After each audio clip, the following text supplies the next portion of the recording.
karena permintaannya adalah clothing as a state of power. Lalu kemudian saya mencari-cari gitu, pakaian apa sih sebenarnya yang bisa merepresentasikan ada relasi kekuasaannya gitu. Jadi lalu kemudian saya berpikir pakaian yang pada dasarnya lokal dan tidak sering terbahas gitu.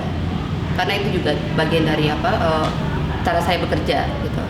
Lalu kemudian suatu hari saya seperti biasa sore-sore berkebun dan sebagainya, nyapu rumah, dan saya baru menyadari bahwa lingkungan di sekitar saya yang kebetulan itu adalah perumahan pensiunan, itu ibu-ibunya juga melakukan aktivitas yang sama dan mereka ternyata memakai daster gitu.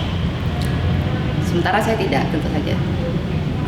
Lalu saya jadi mengamatin gitu kan, bahwa setiap hari ketika saya bertemu dengan mereka sore-sore di rumah dan sebagainya gitu, daster ini jadi menarik karena saya pada awalnya berpikiran daster itu adalah baju tidur gitu. Lalu kenapa daster ini ternyata setelah saya amati, daster ini bahkan sampai di luar teritori ruang tidur gitu. Ya udah, saya merasa bahwa oh iya, daster itu sesuatu yang belum pernah terbahas. Everywhere, every time. Bahkan kalau keluar ada acara, kalau misalnya aku lagi ada stok daster yang agak bagusan dikit, aku mendingan keluar pakai daster. Berarti ada aksen-aksen apa, bukan aksen? Enggak, polos doang, polos aja, dan bahannya sih meniru-niru, pengen niru linen gitu loh. Sebenarnya itu katun aja, katun yang agak tebel, nggak tahu katun apa. Jadi kadang-kadang aku pakai untuk tidur gitu, tapi aku tidak membedakan bahwa yang aku beli itu terpikir itu untuk tidur, itu enggak pernah. Enggak pernah. Jadi aku tidak pernah berpikir membeli daster untuk tidur, itu enggak pernah. Enggak pernah. Begitu saya memilih idenya adalah daster, saya jadi mengamatin perempuan-perempuan yang berdaster gitu. Pakaiannya bagaimana atau padu padannya bagaimana, aktivitasnya mereka apa, kemana mereka atau umur mereka. Lalu kemudian saya masuk ke observasi tentang daster ya.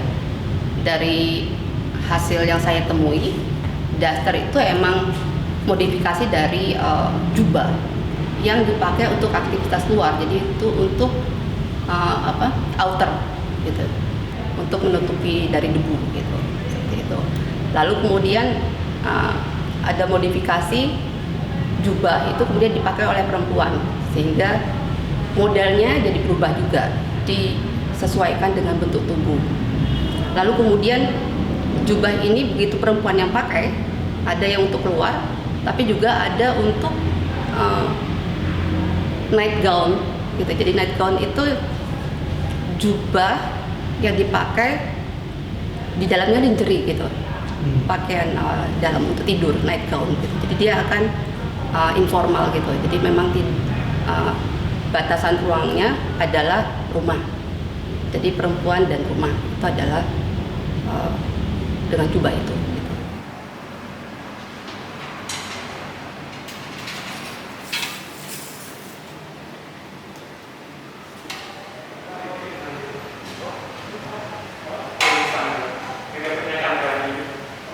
Ya, ini jadi saya mau coba nunjukin bagaimana sih pakaian itu diciptakan, disesuaikan dengan bentuk tubuh gitu. Laki-laki dan perempuan itu adalah basicnya gitu.